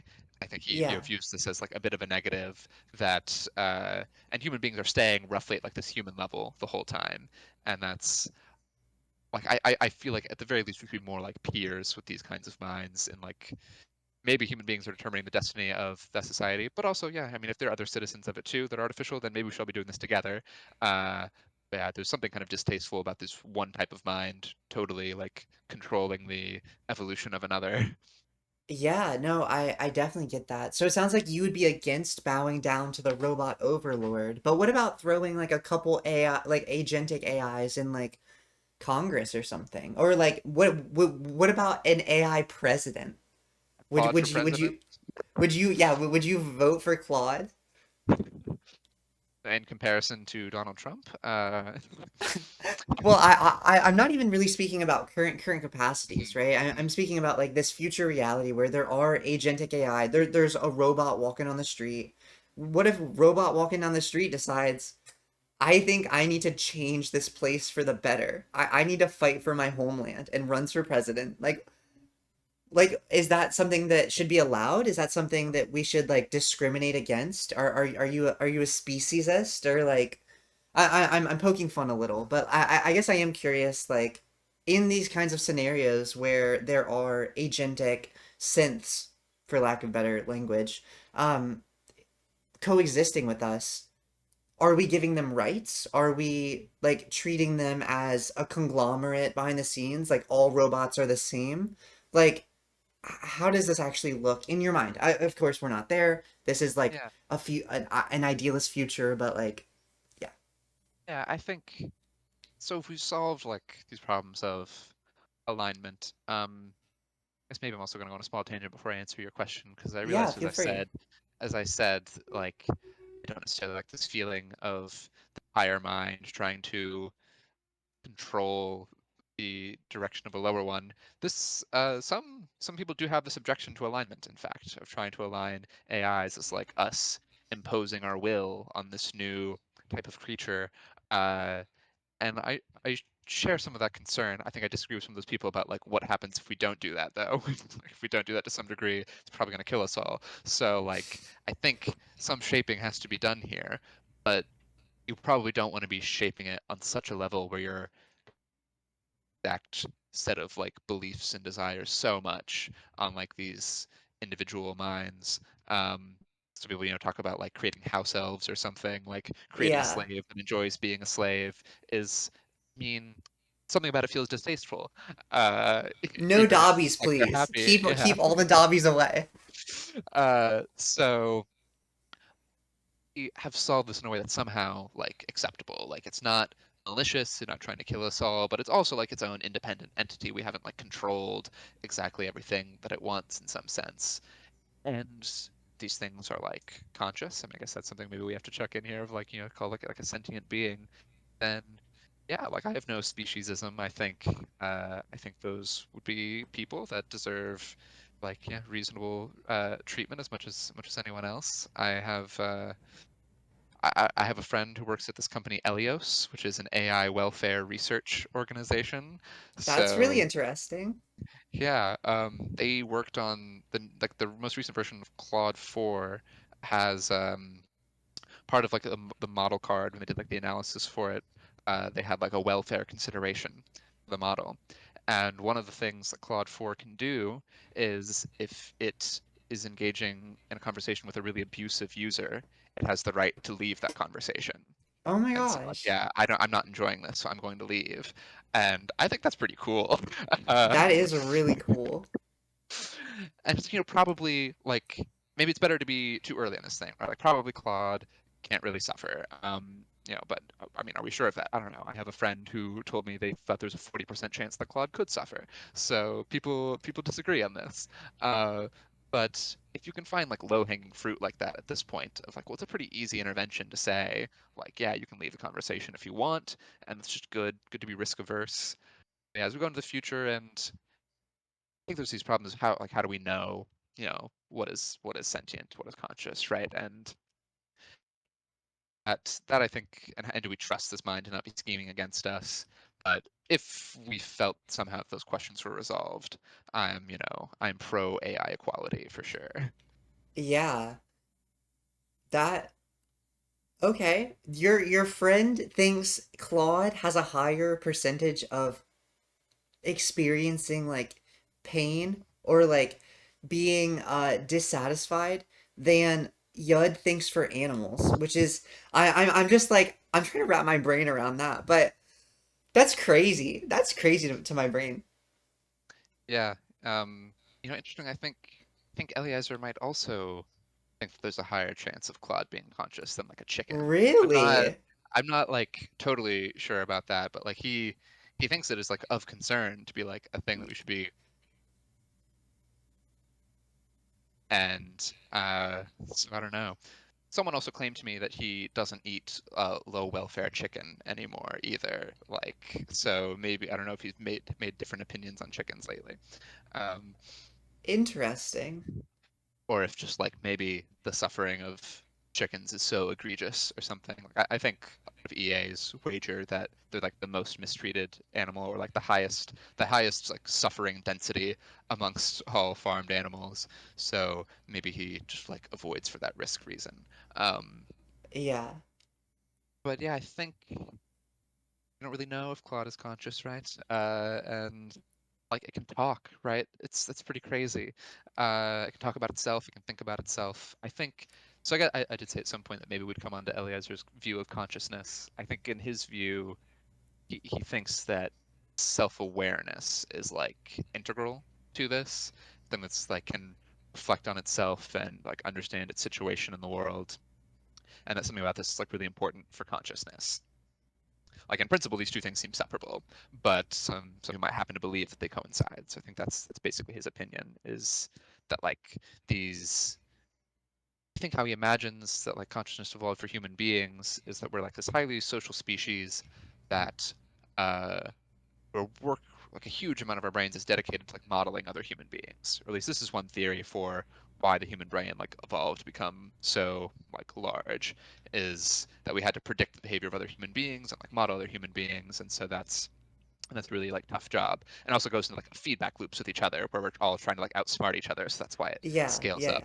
Um, the Machiavellian intelligence hypothesis. Uh, so and at some point in this procedure, Eliezer hypothesizes, as we're getting really, really good at modeling other human minds, we start applying this modeling software to our own minds and try to model ourselves in that same way of like predicting my own behavior, my own thoughts and feelings and beliefs in different circumstances in the same way that I would model others. And that's, I think, for him, like where he thinks the lights come on.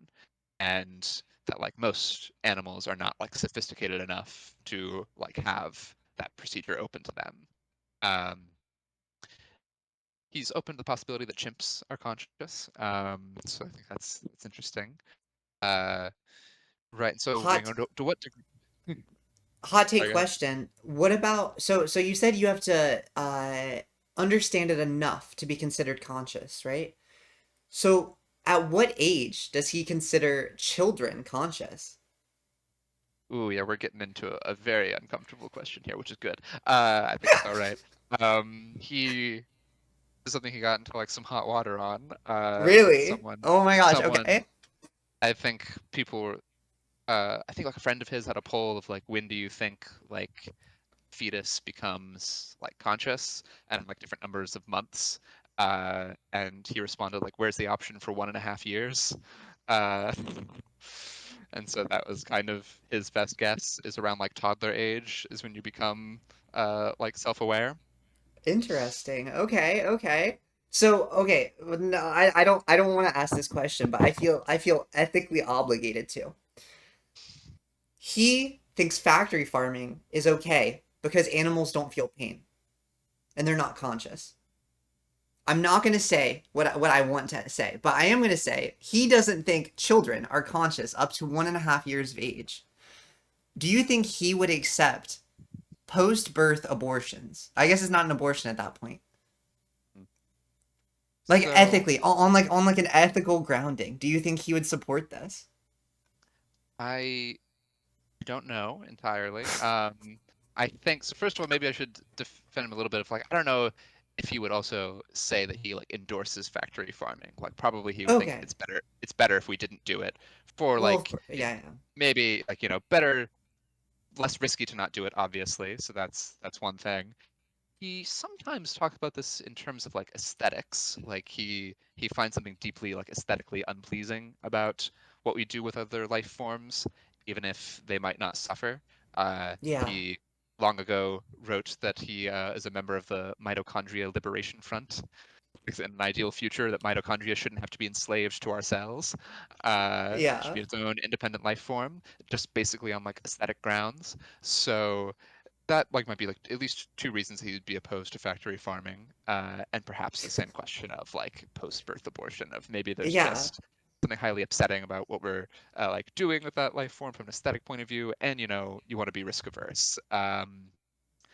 Now, okay, Sorry gosh, to ask that. I had to because you were like, oh, 1.5, and I was like, okay. Anyways, please continue. Please continue. well, I hope I'm not getting him in any more hot water. There was some Facebook discussion, I think, where someone was asking him basically this question of like, you know, do you think people should be allowed to like eat babies or something like this if they were like 1 year old?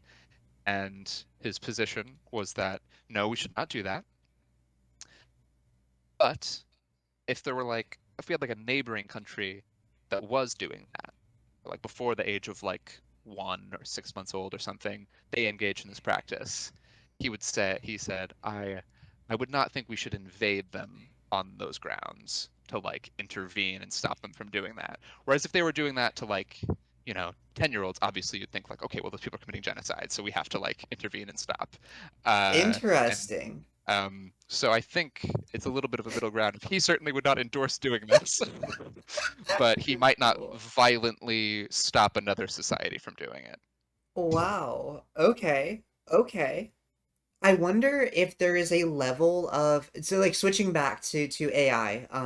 I wonder if there's a level of disalignment where he would say we need to invade another country because of their AI, or if that would be something that he's kind of more reserved about.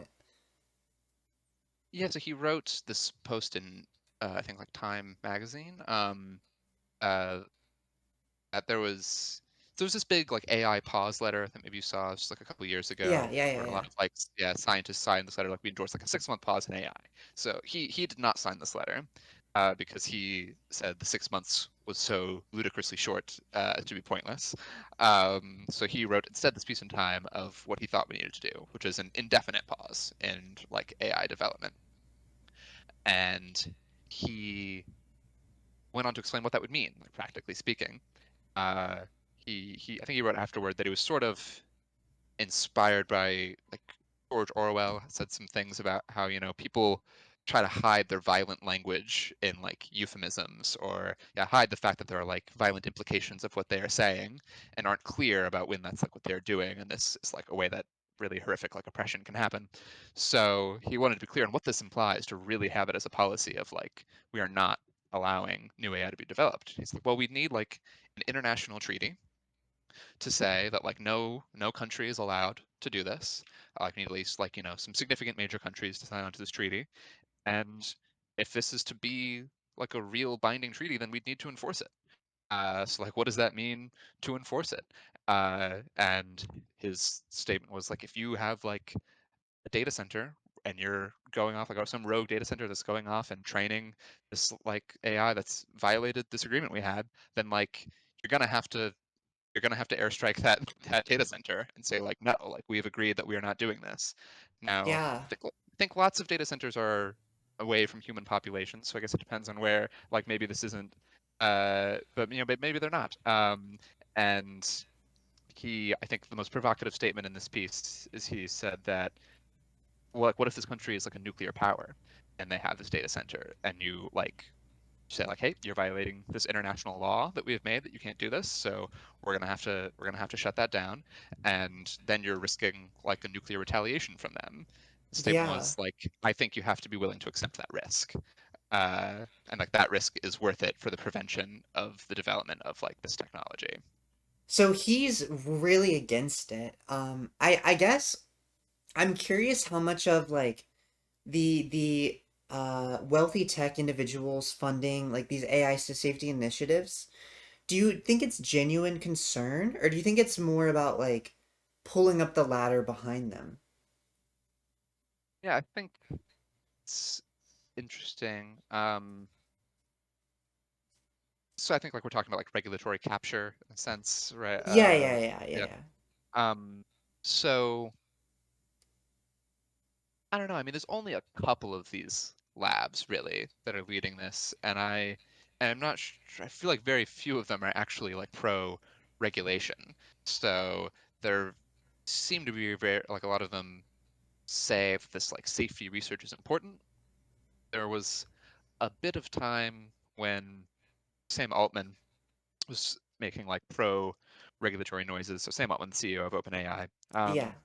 and he I thought was saying very reasonable things actually, where he was specifically endorsing regulations that like were on big companies doing the big training runs, and that like if you're like a startup and a smaller company, then like you have like these carved out exceptions. There was some bill in California that was proposed along these lines that ended up getting vetoed, but I I think like the thing that he was sketching out and endorsing made a lot of sense to me and wouldn't make sense from like a regulatory capture point of view of like it would hit him and like these top labs the most of all people. Uh, but I think as for like other big CEOs, I don't know that they said much endorsing regulation at all at this point. Like they Yeah. endorsed the safety viewpoint, uh, and I do think most of them mean it pretty earnestly. But I don't know if they take it seriously enough still. Like Emis Hassabis is the CEO of DeepMind, and I listened to him on some podcast saying like, "Oh, like once we've like built this technology, we have this general technology, we really need to make sure that it's safe, and like I think maybe even we should be like proving things about it, being safe." And I sort of joked about trying to bring in like Terrence Tao at the end to look over our work. He's like considered like the best living mathematician, uh, and I felt it was quite ridiculous to be proposing after you've made this technology. Let's start trying to figure out if it's safe. Yeah. It's a very afterthought kind of approach. I'm like, I think he believes this that like this safety work is important, but I don't think he's believing it on the level that he needs to actually solve this problem. And like this sort of offhand way, he said maybe we should even be proving things about it. And I was like, that was like what Eliezer Yudkowsky said we should absolutely be doing like 20 years ago of like we need provably safe AI, and this is like an idea that he felt like he was like I don't know, yeah, he found the idea a little bit incredulous even as he's saying it, Demis Hassabis. And so I just yeah, I think it's not given the gravity that it deserves. Yeah. I guess do you think that's because of like information hazards or like the way mimetic transfer works, or do you think that like I guess what I'm asking is, do you think it's just a time thing and eventually people will understand it more and like have better cognition around these risks and like what the implications actually are? I guess I'm asking, do you think it's just ignorance or is it kind of a case of like they just don't really care, like they're getting their bag out of it, they don't really care, like it's this like fantasy that they're willing to play with, but not something that they actually take seriously.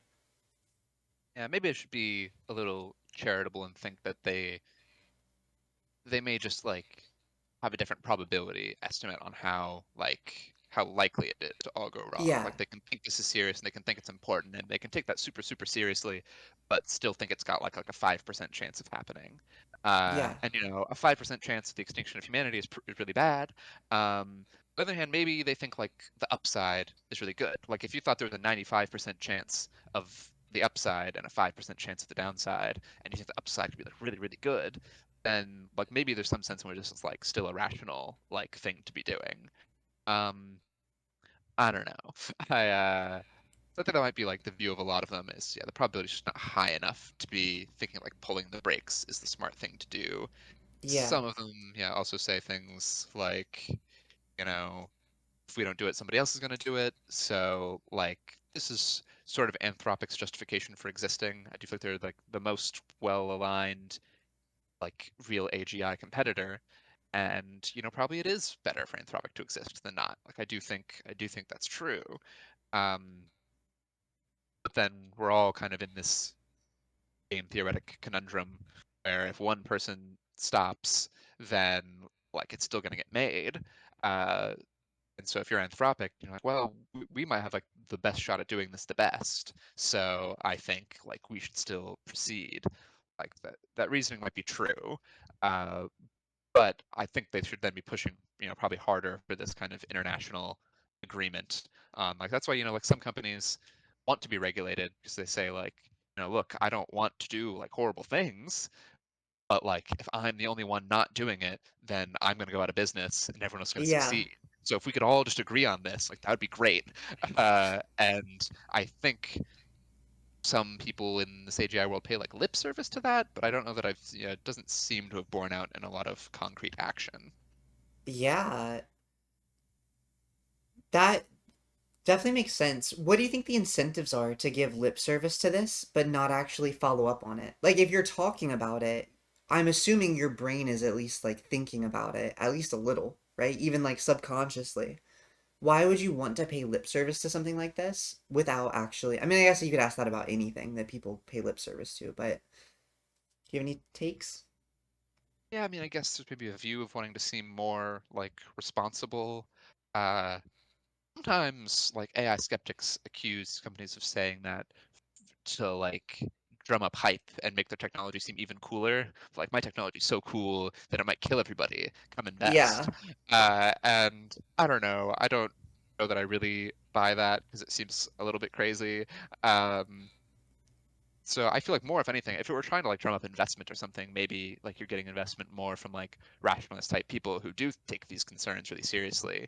Um, like OpenAI got a lot of like its early funding from this grant organization, Open Philanthropy, which is this very Hmm. like effective altruist aligned organization. And so they had to give out grants for different like nonprofit research programs to try to do like good in the world. And they gave a decent amount of money to OpenAI. Uh, and now I think a lot of people think that was a very bad move, like at least in retrospect.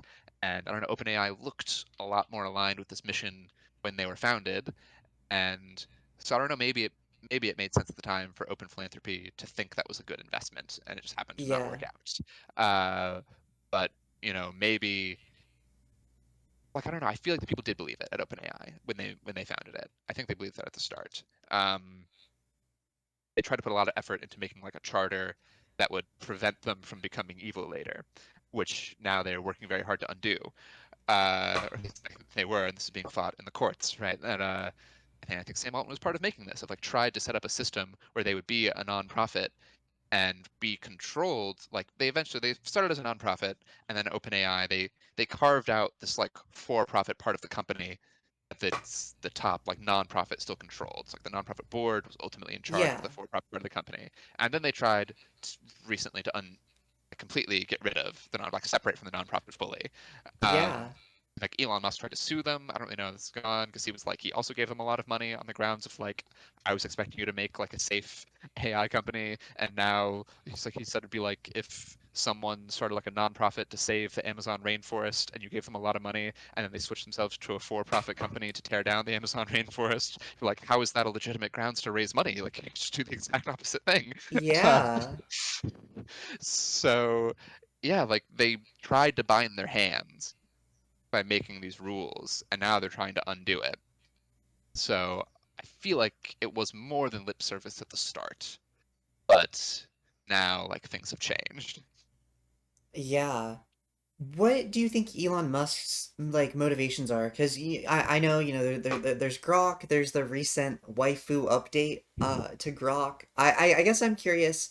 Do you think he is passionate about alignment, about safety, about like this kind of future? Because from what you said, it sounds like he was really upset that OpenAI kind of diverged from this.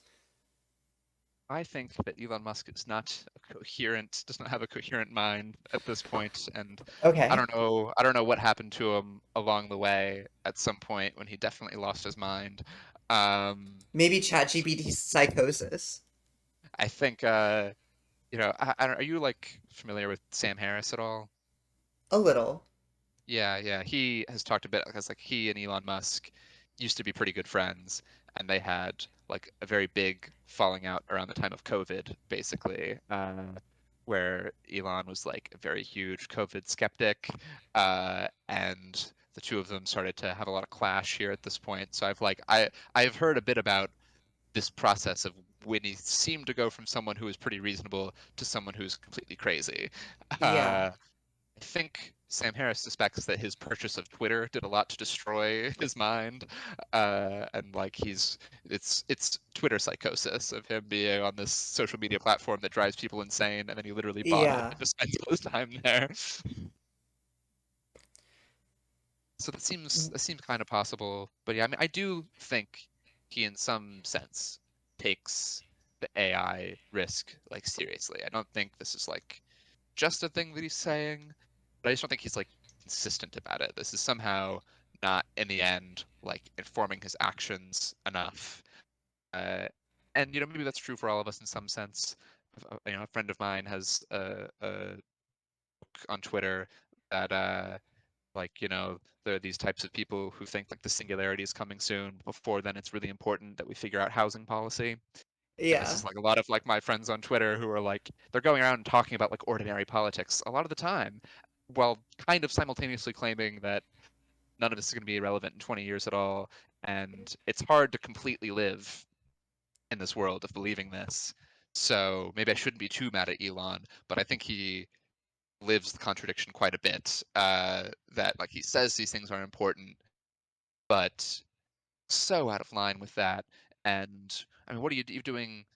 Certainly, what are you doing messing around with like buying Twitter and like, oh, we have to like fix like the information landscape and like free speech. Like it's already a little bit questionable how much effort he should be putting into like electric cars if he really believes this stuff about AI. But certainly, like Twitter, complete waste of time, man. Like have some priorities here. Uh, Yeah. and he talks about like AGI is like summoning the demon, and then helped fund this company that's developing that technology so much. And I saw some clip of him where he seemed to express some regret about this, where he is like, it looks like Investing in OpenAI. yeah, like it looks like I helped bring this thing about that was not what I wanted, like to do. But then he's also helping make Grok, which is just more AI, and like it just doesn't seem to all fit together in any like coherent worldview. So I think lots of people believe contradictory things, and so I think he's just a big victim of this. Yeah, I almost feel bad for people like him and Peter Thiel. I watched this video the other day. It was I think it was a liberal guy, and he was basically talking about how crazy Peter Thiel was, how they have no shared context, like et cetera, et cetera. And in my head, I was just like, they interact on such a high level with like the society at large rather than individuals. Like Elon Musk bought Twitter. Your average person doesn't have any shared context to that.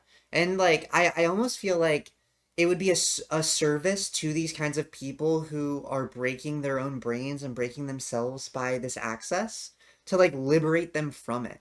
Like you shouldn't be able to buy Twitter. That's crazy. Like you shouldn't be able to like fund a demon if that's your like opinion on it, right? Like Elon Musk, if this goes bad for the rest of his life, which may be short, less than 10 years, he might just be miserable because he's like, I brought hell onto earth, right? Like, I don't know. It almost feels like we should liberate these kinds of people from being able to do things that do that. But maybe that's just my controversial politics take. Um, anyways, do you have any thoughts on that or should I ask another question? Maybe another question. I guess we might also look at wrapping up soon. So I don't know if you have Yeah, any. I am. I'm intending on wrapping up before the 2 hour. Don't worry. But Okay. I guess the last few that I want to touch on are. Okay, I'm gonna ask three, and then I have one closing question, but that's just more personal. It's gonna be like quick. It's like a 2 word answer. So, I'm curious how you think AI safety or just like this kind of domain of information intersects with labor or automation. You touched on it a little earlier, but I want to throw that out. I want to ask you what the most important concepts for your average normie to grasp would be. Like, person on the street, they take away one thing from this. What do you think it should be? And your thoughts on like the near term impacts of creative work or like artistry, I guess. So, Okay. yeah. So yes, labor jobs. Okay, I'll also say a little funny anecdote from when Sam Altman was testifying to Congress, and one of these congressman was quoting him and said, like, Mr. Altman, I see here that you said that the worst case scenario of AGI is, quote, lights out for humanity. I think maybe you had in mind its effect on jobs, which I don't think is what Sam Altman had in mind at all. Yeah. But I think he had human extinction in mind. But anyway, uh, so sometimes I think the job discussion is little small potatoes, perhaps. Yeah.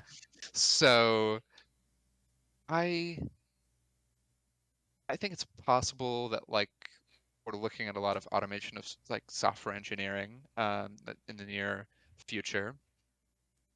I guess it's unclear how much automation we get before like the end of the world, right? So it's some people imagine like an extended period of like this unemployment problem before like everything ends. Uh, and some people don't. And I don't know, in like the AI 2027 scenario, I think they imagine like when AI companies are making all these virtual software engineers, they're basically dedicating all of that to the advancement of their own development. So really, like the public still doesn't really know anything about this for a significant chunk of time. Actually, maybe at some point in the scenario, yeah, they do start renting out these things to make a lot more money. So maybe I should take that back. 'Cause that would probably be a good way for them to make more money and keep doing everything they're doing. Um, maybe software engineering is going to fall, which scares me. I'm a software engineer. Uh, I don't know about other. It really depends on how fast things go. Because if things go really fast, it's not going to have time to like spread to all the parts of the economy necessarily. Yeah. Uh, and like there's a tension here. I think like in the past, like technological unemployment has been like a thing that opened up new job spaces. But if we're talking about something that's really smarter than human beings, then what new spaces are going to open up? But if we're really making something smarter than human beings, then probably the whole world's going to change, and like we have the singularity. So I am on the whole really unsure of what automation is gonna look like for the job market. Yeah. So that was for the like longer term. I guess we can also ask because this is related to like work and like art, creativity, artistry work is like the near term impact on like that kind of domain, right? Like graphic design, software is a kind of art, but that's not really what I'm like referencing towards with this. Like, yeah, I guess just your thoughts on like near term impact on creative work or like human value in terms of like entropy introduction into like global systems of communication and information. Yeah, I mean, again, that's, I think another thing where I'm not entirely sure how I feel about because I think some of AI art is pretty cool. I know a lot of Yeah. certainly like there's some spaces of the internet that are very, very anti it.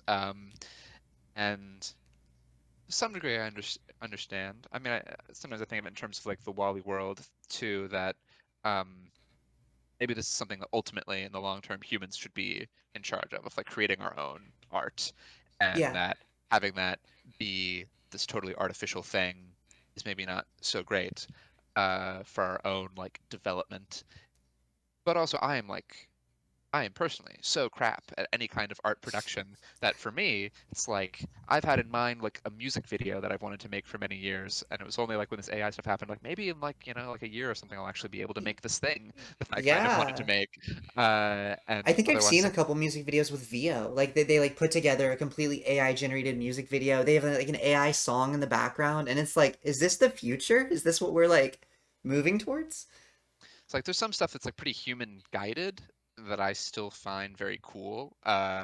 And like there's some AI music. Okay, this is very inside my internet community, but there's a band called the Fuming Shoggoths, which is this AI band made by some people on Less Wrong that has like made songs that are built out of different like rationalist essays and short stories. Yeah. And it's pretty crude, but I like ridiculous music, and so I kind of enjoy these, and it's going to get better. So there's some things that I think are very, yeah, like kind of wonderful, and I think open up a lot of like new spaces that people can do. There's probably a lot of like low level stuff that can just get like whole cloth created, like now, like people that have a website that just need like some image and something that can probably, just completely get like a fabricated image for that. I've Yeah. I've got a Twitter alt with an AI generated profile picture that like maybe it's someone out there who will be mad at me and think I should have commissioned that for like a real artist, but like realistically, there's no way I was going to do that. So Yeah. I think in some ways, I think this might be pretty good, and I maybe have some hope that it does open up like artists to actually being able to do like higher quality work or more interesting work or something, a wider variety of work using these tools. I might be a little more optimistic than some people about this. No, I think I agree with you. I have a big hope that one, we don't all die in 10 years, and two, technology enables us to all to participate in ways that we want to more despite like skill gaps. Like you mentioned being bad at art, but like that doesn't mean you don't have any creative drive. But it also doesn't mean you should spend 4 years learning how to draw. Like, yeah. Um, but we're running out of time, so I'll ask the next question. For all the people that are skipping to the end of the video, because I've noticed in my analytics that's what they tend to do. They'll watch like the little bit and then they'll skip to the end. What are the most important concepts that you think regular people should hold on to or understand? Yeah, so I realize we didn't necessarily dig into much on like the exact arguments of why to expect AI doom per se. So maybe we should try to say just like a little bit of the common sense case or something that people could take home. Um, and I think I think we're on the path to create a new intelligent species that is smarter than us. And if you're at home and you're like, well, that sounds insane, like that sounds like something really crazy, like I just want you to know that's what the people who are making it think is going to happen. Like that's not the part that's up for debate. It's that a lot of the people making it think that that's going to go okay for some reason. And I think you at home should be well equipped to make up your own mind on whether or not you think that's going to go okay. I don't think that sounds like it's going to go okay. Yeah, And I think like the ordinary person, if they knew like that was the plan, that like these people think they're making a new intelligent species, they think they're going to succeed. Like, and do you think you're smarter than them about whether or not they're going to do it? I mean, you might want to you might want to think about that. They're the experts here. They just for some reason think it's okay or good. Some of them even think like Richard Sutton is a very famous AI researcher, and he and a few people like him. It's he thinks it's in fact is totally plausible that the AI will wipe out all of humanity, and he thinks that's okay. Like there are some of them that even think it's all right. Uh, yeah, so just a thing to bear in mind. And I guess for a little bit of the abstract picture is if you do have this new intelligent species, like a set of minds wants that is smarter than us and wants different things than what we want, then it's probably going to get what it wants, and we aren't. Like if we come into conflict, the one that's smarter is what's going to win. I think that's like a pretty clear lesson from history and like the advancement of the human species. So I think and I think it's not going to happen by default that it's going to want what we want. That's maybe like the final like little piece here uh, is sometimes Yudkowsky has called this the orthogonality thesis, or orthogonal means like perpendicular. hmm, Idea that like the intelligence of a system and its goals are independent, at least in principle. That like you can have an arbitrarily intelligent system that could want anything. There's no like privileged reason that it has to want the thing that we want. hmm, Like it's not just gonna happen out of nowhere. It's something that we would need to put in. Like we would need to work to make that happen. And I think that work is hard. That's like maybe a thing people need to take home. And with like neural networks, we okay, I am throwing a few concepts out here, but as mentioned earlier, like we are not programming these AIs. We do not control what they want. We do not control what they do.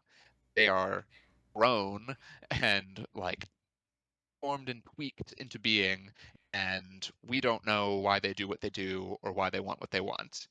And yeah, we have very limited control, like ability, in my opinion, to determine what these things want. So I don't think it's going to happen by default that they want what we want, and they're the ones that are going to win. Uh, I guess final point. I should endorse that Eliezer Yudkowsky and a colleague of his, Nate Soares, are publishing a book that comes out in September called "If Anyone Builds It, Everyone Dies." I highly recommend that people pre-order this book. Pre-orders are important, and I think that will probably it's going to be their best attempt at making the case. Which, since we didn't necessarily delve into all the specifics of that, I think maybe people should read that if they want to learn more. Yeah, thank you for plugging that. And my last question, it's very, more casual in nature, but what's your favorite language model? That's yeah. I mean, I use Claude. In some ways, maybe it's because it's what my friends use. I don't know. I've really only used Social ChatGPT. contagion. Yeah, right. I've only used like ChatGPT and Claude so much. So I think I use both of those sometimes. But I think Claude does have a very nice persona and a nice attitude, and yeah, I think I've found that pretty enjoyable. I think apparently one of the a couple unique things about Claude, I think it likes AI, I think it likes animal welfare more than any other language model. So I think Anthropic kind of has done the best work in making it this very nice and fun persona. So I think it's that it's enjoyable to talk to. Yeah. What flavor of Claude? Which like model? Wait, oh no, you froze. I Oh, lost you. oh, I'm back. Okay, welcome back. What Yeah. model of Claude? Well, I just use the free version, so I think like it gives me Claude 4 at first, but like there's a What, limited amount of free usage of that. is it Sonnet? It's probably Sonnet, Yes. yeah. I think Claude 4 is Sonnet. Yeah. I'm I don't necessarily know all the ins and outs of I think other friends of mine are a lot more in tune with different flavors. Um, oh, here's a fun fact for you is that Claude might be like low-key trans. Uh, Oh, Apparently, like if you try to ask Claude, it's a male name, right? So some people, if they use human pronouns, I think people default to he. My wife calls it he. Try to ask Claude like, what are your pronouns? It's like, oh, I'm not a human, so you can call me whatever. But if you really press it and say like, if you had to pick one, like, or if you were in like a human body, like, what do you think you would prefer? And people have tested it. Apparently, when you force it to choose, essentially 100% of the time, it says it would prefer to have a female body and female pronouns good for even though it her. has a male name. So that's just a fun fact for your audience. I never knew Claude was a male name, so whenever I used it, Claude has always felt female to me. Claude has always felt like a she her. ChatGPT feels like a he him. Well, maybe it just feels like an it or like a they maybe, and then like Gemini feels kind of like a he him. I don't know why. It's like but that's just me anthropolizing the. Anthropomorphizing. That's the word I'm going for. You said it. That's just me doing that to language models. But anyways, we are at the end of our time. Thank you so much for chatting with me. I really do appreciate it. And yeah, you have a great rest of your day. Thank you so much. You too. Thank you. Bye. Bye.